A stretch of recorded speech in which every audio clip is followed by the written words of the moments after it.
هذه التهنئة مقدمة للعريس الغالي سامي البروي، وكما هي من الشيخ ماجد عز الدين وعبد أحمد عز الدين وعلي أحمد العجمي وكل الأهل والأصدقاء، وكما هي مني أنا خاصة الشاعر أبو غزوان. سلام يتسلم باسم الضيف والحاضر، سلم يد الدرع والمعزم ويا كل النشامة والكرام. بقول واتكلم لأصحابي أقاويل الكلام والشعر يتكلم وما يحتاج مواضيع الكلام. أنا هنا محكم وضيفاني وأصحابي حكم، لحد يقول من كم وهو عارف موازين الجرام.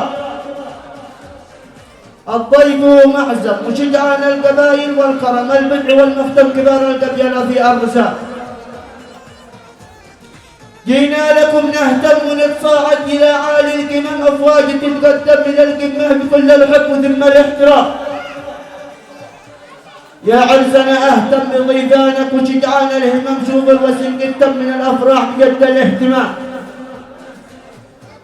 البروي طيب وقد كمل حياته بالنعم، واليوم يتبسم لأنه قد دخل بحر الوئام. سامي بيد سمسم وقلبه يا بشر حبه، قسم النصف قد هيم نصفه للمحبة والغرام. خاطب واتقدم وشل الرم، وحتى من هزم دافع واتهجم واصطاد العصافير والحمام.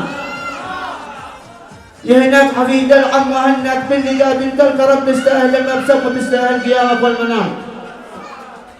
ثم الصلاة مختم أبو غزوان بذكره قد ختم على النبي مسلم، صلوا يا بشر مسك الختام وسلامة.